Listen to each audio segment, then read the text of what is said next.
제가 오늘 사실 회의 주제한 것은,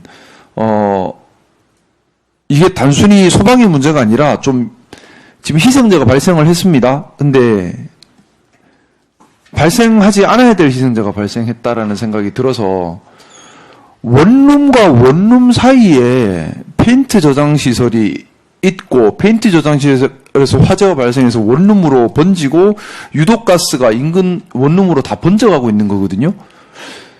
근데 제가 좀 이해가 안 되는 것이, 주택가에 어떻게 페인트 저장 시설이 있고, 유독가스가 날 수 있는 이런 환경이, 이런 시설이 들어올 수 있었는 건지, 우리 시에서 이 부분 인허가 관리를 어떻게 하고 있는 건지, 또 다른 곳은 또 이런 곳은 없는 건지, 이 부분을 좀 얘기를 들어야 될 것 같다 생각이었는데요. 도시국장님 오늘 뭐 휴가 중이신데도 나오신 것 같습니다. 나오셔서 감사드리고요. 이 도시국에서 인허가 할 때, 지금 인허가 이제 시의 업무 범위가 있을 것이고, 구의 업무 범위가 있을 겁니다. 어떻게 구별되나요?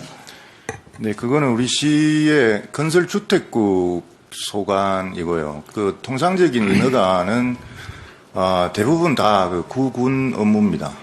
그 인허가 업무는 구군에서 진행하는데 총괄 관리를 시에서 한다는 건가요? 네, 그렇습니다. 그렇게 되는 거죠? 건축정책과에서 말씀드리겠습니다. 이 건물은 2002년도에 사용 승인이 났고요. 네. 1층은 그 창고 시설, 2층은 근린생활 시설로 사무소로 지금 허가가 났기 때문에 그 용도 지역에 대한 창고 시설이나 근린생활 시설은 그 땅에는 지을 수 있기 때문에 허가가 났습니다. 한 23년 정도 경과됐습니다. 지금 우리 시에 이렇게 불안한 곳들이 또 얼마나 있는지 각 구군별로 지금 관리가 되고 있습니까? 그러니까 주택가 바로 옆에 인화 물질이 가득 쌓여 있는 이런 현장들이 또 있지 않을까라는 불안감 때문에 제가 오늘 긴급회의를 소집한 겁니다. 지금 제가 화재 현장에서 너무 이해할 수 없었던 것이 인화물질이 가득 적재된 공간 바로 옆에 양쪽에 원룸 건물이 들어 있습니다. 그리고 그 원룸에서 희생자가 발생한 겁니다. 이게 도시계획상 이게 가능한 건가요? 이렇게 하면 안 되는 거 아닌가 하는 생각에서 또 다른 곳은 이렇지 않나라는 걱정 때문에 이 실태를 시에서 파악해야 되지 않나라는 생각에서 말씀드렸습니다. 어떻게 생각하십니까?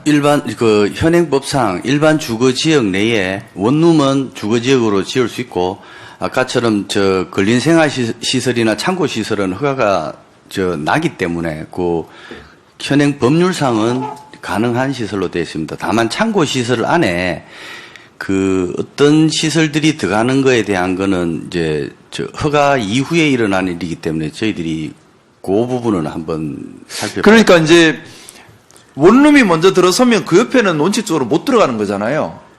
그러니까 허가가 나나요? 그러니까 창고 시설로 허가는 이제 용도 지역 안에 건축물 군이 있는데 창고로 먼저 허가가 나고 우선순위는 제가 원룸이 뭔지 모르는데 요게 이 창고가 한 20년 넘어 전에 허가가 난 시설로 돼 있는데 그 창고가 허가 나오고 난 뒤에 그 이후에 페인트가 이제 어떤 용도로 어떤 창고 시설로 사용하는지에 대한 거는 건축주가 사용하는 거기 때문에 그래서는 안 된다는 거죠.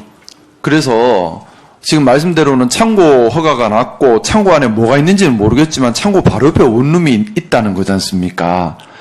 그러면 그 원룸에 사시는 분들은 언제든 이런 화재가 날 수 있다는 불안감을 안고 사는 상황이 되는 거거든요.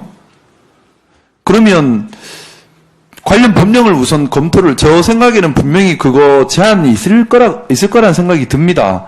인화물질을 주택가 옆에 함부로 이렇게 적재해서 화재가 나도 이거는 상식적이지도 않고 분명히 이거는 제한하는 규정이 있을 거라는 생각이 드는데 그 제한 규정을 확인을 한 후에 실태 점검을 우리 어쨌든 이것도 구군을 통해서 해야 되는 거잖아요. 그렇습니다. 각 구에서 관련된 실태 점검을 지금 하고 있는지 각 구 쪽으로 공문을 보내서 각 구별로 어떻게 실태 점검을 하고 있는지 확인을 한번 해야 될 것 같습니다. 그래서 규정을 위반해서 창고에 위험한 인화물질을 적재하고 있고 그곳이 주택가랑 지금처럼 이렇게 원룸이랑 붙어 있는 상황이라면 그대로 둬서는 안 되는 거지 않습니까? 저 구군의 이제 전체적으로 실태 조사를 한번 해보도록 하겠습니다. 이걸 그 단순히 불났구나 어쩔 수 없어 이렇게 접근하실 문제가 아닌 것 같아서 제가 긴급회의를 소집한 겁니다. 우리 울산 관내에 여기처럼 인화물질이 적재되어 있는데 바로 붙어서 원룸이 있는 곳이 또 있을 수 있다는 걱정이 돼서 그렇습니다. 지금 말씀하셨던 것처럼 창고 허가는 났고 창고 안에 뭐가 있는지는 우리는 모르고 그 바로 옆에 원룸이 있고 근데 이 창고에 불이 나버리면 그 원룸에 사시는 분들은 이렇게 희생될 수 있는 겁니다. 이거는 시민 안전에 심각한 위협이라는 생각이 들고요.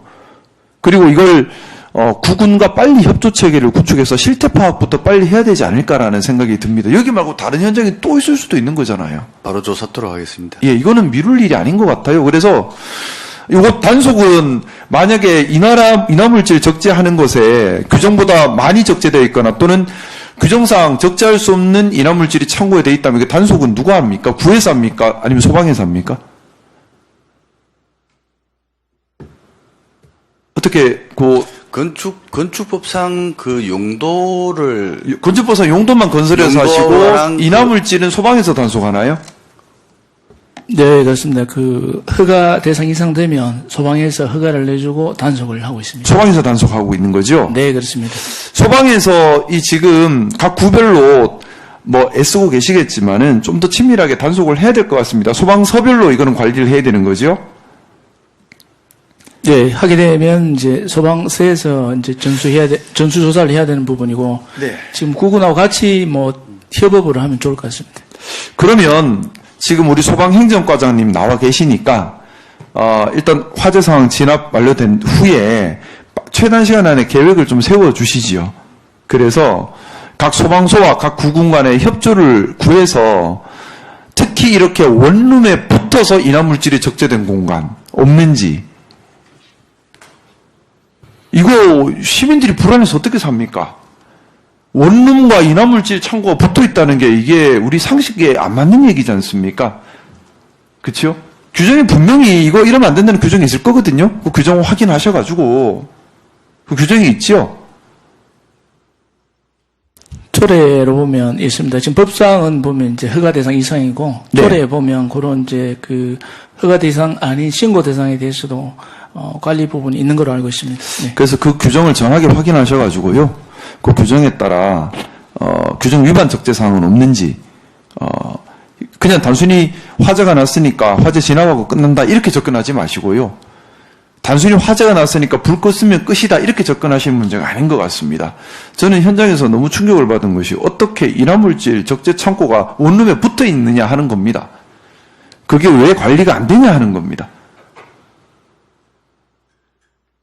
분명히 우리 관내에 많이 있을 겁니다. 제가 오면서 현장에서 오면서도 이렇게 보니까 몇 군데 제 눈에도 보이더라고요. 당장 그런 현장들 소방에서 관심 갖고 한번 조금 점검을 부탁드리겠습니다. 네, 알겠습니다. 예.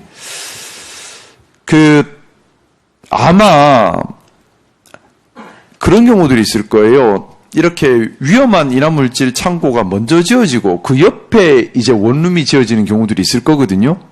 그렇죠? 그럴 때 구군별로 인허가 신청이 들어오잖아요. 네. 인허가 신청 들어올 때 이렇게 위험한 인화물질이 적재된 창고 옆에 원룸 신축 허가가 들어왔을 때에 구군에서 현장에 나와서 점검하고 거부하거나 하는 경우가 있었습니까? 건축법상 그 해당 용지에 건축법에 적법하면 허가를 해 주는 걸로 지금 되어 있고요. 네, 그러면 이게 인화물이 적재된 창고가 있다 하더라도 건축법상 적법하면 건축 허가가 들어왔을 때 거부할 수가 없다는 거지요. 네, 현장에서 거부 처분을 할 수 있는 권한이 없기 때문에. 그렇습니다.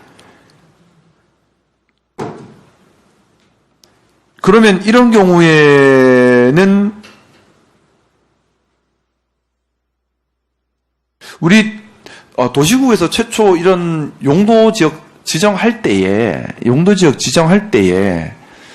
주거 용도로 땅이 지정된 땅 안에 이렇게 창고 목적으로 특히나 인화물이 있을 수 있는 창고 목적 건물이 들어올 수 있는 땅 지정을 지금 어떻게 돼서 이렇게 이루어지게 된 겁니까? 이걸 좀 국장님 혹시 내용 네, 예. 국토계획법상은 용도 지역별로 그 건축할 수 있는 건축물의 용도가 정해져 있고요. 또 조례로 그 시행령에서 그러니까 국토계획법에서 조례로 정할 수 있는 부분을 또 일부 정해놨습니다. 그래서 국토계획법과 조례상에서 건축물의 용도까지는 정하고 있습니다. 용도.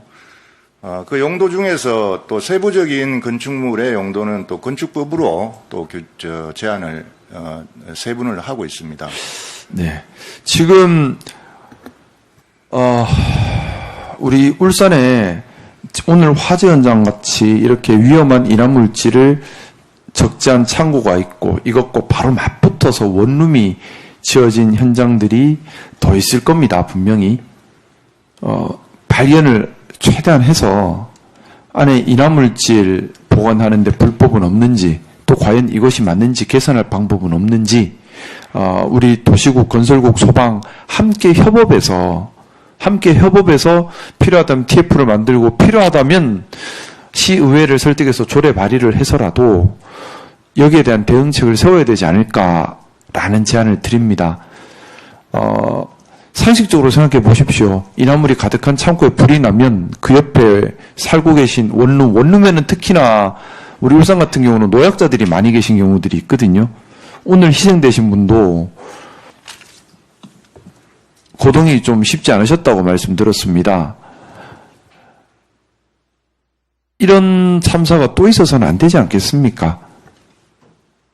그래서 단순히 화재 났으니까 불 껐으니까 끝 이렇게 볼 문제가 아니라 원인이 인화물질이 가득 있는 창고 옆에 고정 건물이 붙어 있다라는 것에 있거든요.